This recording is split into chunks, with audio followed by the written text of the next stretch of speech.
Persons with physical mobility issues often find themselves stuck in the house all day and depressed from being unable to move around freely.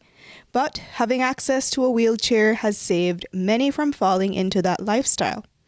It is a costly resource, but with programs like Share the Love, a nonprofit NGO, they make getting a wheelchair to persons in need a lot easier for Belizeans.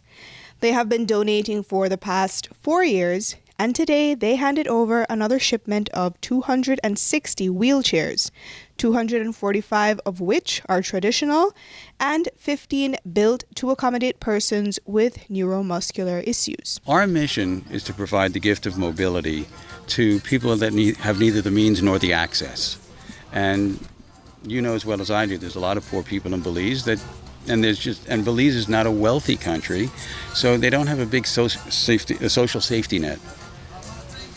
But we can help, and that's what our mission is. I mean, we serve about 22 countries on 4 continents.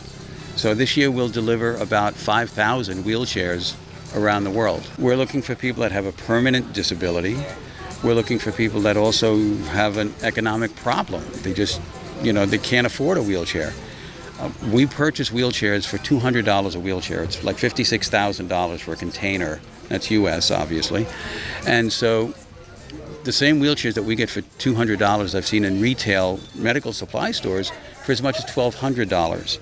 So that puts them way out of reach of even the average person.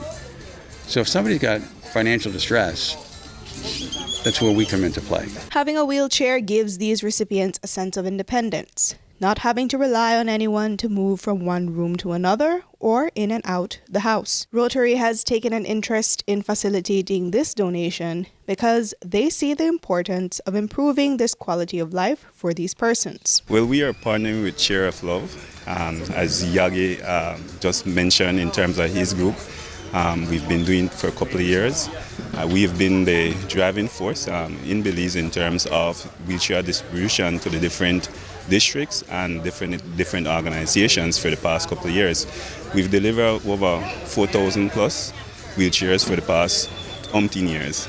The Rotary Club of Belize is very much, we take pride, and of course we find this time of the year very exciting when we come to work with those of need that need wheelchairs across the country. When you have that wheelchair, you can move around. You have that freedom to move around, and I see that as a part of a lifestyle of these persons, and of course the opportunity to enjoy life, not just to sit one place and do anything, but to move around and enjoy that part of life that you had before. And so this is a very important process for these persons who will receive these chairs. And it's a huge help for persons like Wilfred Garbut, who lost his leg in 1994 and did not have access to a wheelchair until 3 years ago. He says that he tried crutches for a time and also outgrew his prosthetic leg. But the wheelchair has been a huge help so he can take care of his family. I'm a stay-at-home dad and I have 3 kids, so I get up early in the morning, I got to make them breakfast, I got to prepare lunch for when they come home from school, and I got to prepare supper. So moving around in the house, I'm very mobile in the house, I'm used to it, I can get around just fine. And also, before where we used to live, there was a shop about a half a mile from where I live. So I used to wheel myself over to the shop, I didn't have to depend on anybody. It gives you a sense of independence, that you can do your own thing. Jo Marie Lanza, 7 News.